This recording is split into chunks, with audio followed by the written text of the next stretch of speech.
قد افلح من زکاها وقد خاب من دساها. تو یہ مزاج ہے نفس کا، ہر ایک کا مزاج ہے. ایک آدمی نے بڑی محنت کی، وہ بڑا اللہ والا ہو گیا. اس کا بیٹا اگر اتنی ہی محنت نہیں کرے گا تو وہ اللہ والا نہیں بنے گا، اس لیے کہ باپ کا نفس الگ ہے، بیٹے کا نفس الگ ہے. جیسے ایک شخص نے بہت تعلیم حاصل کی، وہ بہت بڑا ڈاکٹر ہو گیا، تو اس کا بیٹا ڈاکٹر کا بیٹا تو کہا جائے گا، لیکن خود پڑھے بغیر ڈاکٹر نہیں ہوگا. کسی وکیل کا بیٹا خود تعلیم حاصل کیے بغیر وکیل نہیں ہوگا. کسی انجینئر کا بیٹا خود تعلیم حاصل کیے بغیر انجینئر نہیں ہوگا. اسی طرح کسی ولیہ کی بیٹی اپنے تزکیے کے بغیر ولیہ نہیں بنے گی. کسی ولی کامل کا بیٹا اپنے تزکیے کے بغیر ولی نہیں بنے گا. کسی مومن کا بیٹا اپنے ایمان کی محنت کے بغیر مومن کامل نہیں بنے گا.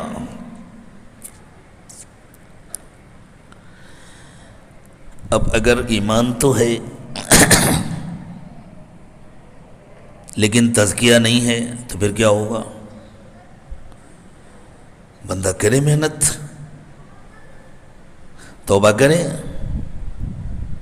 زندگی بدلنے کی نیت کرے، اللہ سے معافی مانگے، آنسو بہائے. کپڑا گندا ہو جائے تو پانی سے دھو کر صاف ہوتا ہے نا.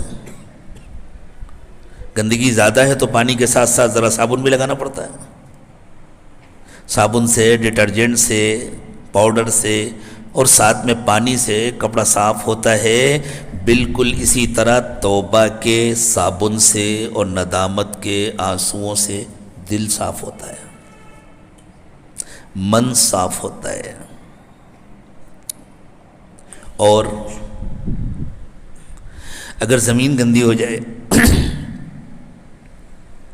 اور تیز دھوپ ہو،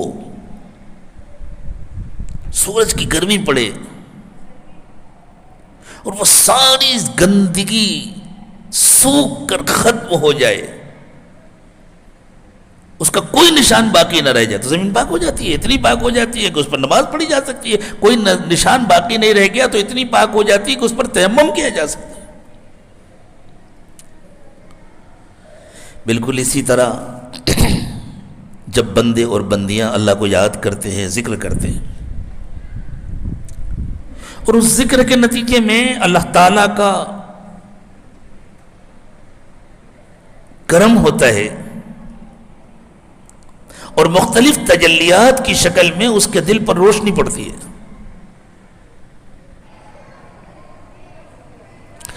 نہ ہوا خدا نہ خواستہ یہاں تو پھر قبر سے ہی ٹریٹمنٹ شروع ہو جاتا ہے. پھر جہنم میں جلایا جاتا ہے، تپایا جاتا ہے، زقوم جیسا کڑوا پھل کھلایا جاتا ہے. ان شجرۃ الزقوم طعام الاثیم، کہ گنہگاروں کو کھانے کے لیے زقوم کا پھل دیا جائے گا. کالمہل یغلی فی البطون، اتنا تکلیف دہ ہوگا جیسے تیل کا تلچھٹ یا جیسے کھولتا ہوا تانبا وہ جب پیٹ کے اندر کھولے گا. اور پینے کے لیے ان کو گرم گرم جو مشروب دیا جائے گا وہ اتنا بدمزہ ہوگا، اتنا بدبودار ہوگا اور اتنا تکلیف دہ ہوگا کہ پینا تو دور کی بات ہے، کوئی اس کو اپنے منہ کے قریب نہیں کر سکتا. منہ کے قریب کرے تو اتنا گرم ہوگا کہ منہ جھلس جائے گا. لیکن اتنی شدید پیاس ہوگی جہنمیوں کو کہ وہ مجبور ہو کر اس کو پیئیں گے. اور احادیث مبارکہ میں یہ بتلایا گیا اور اہل اختصاص نے یہ بتلایا کہ وہ جہنمیوں کے خون اور پیپ کو، ان کے زخموں سے جو پیپ نکلی ہے ان کو جمع کر کے پیاسے جہنمیوں کو دیا رہے گا، یہ پیو. اللہ کی پناہ، اللہ کی پناہ. جس طرح مریضوں کو انجیکشن لگائے جاتے ہیں ایسے وہاں سانپ اور بچھو مقرر کیے جائیں گے جو بعض مریضوں کو انجیکشن لگائیں گے، ڈنک ماریں گے. کوئی نہیں برداشت کر سکتا وہاں کے علاج کو. اللہ نے ہمیں موقع عطا فرمایا اس دنیا میں رہتے ہوئے ہم اپنے تزکیے کی فکر کر لیں. اور جب ہم اس دنیا سے جائیں تو جس طرح ہر ماں باپ کی خواہش ہوتی ہے کہ ہمارا بچہ جب پیدا ہو تو صحیح الخلقت ہو، صحت مند ہو، خوبصورت ہو، اس کی آنکھیں بھی درست ہوں، اس کے کان بھی درست ہوں، اس کے ہاتھ پیر بھی درست ہوں۔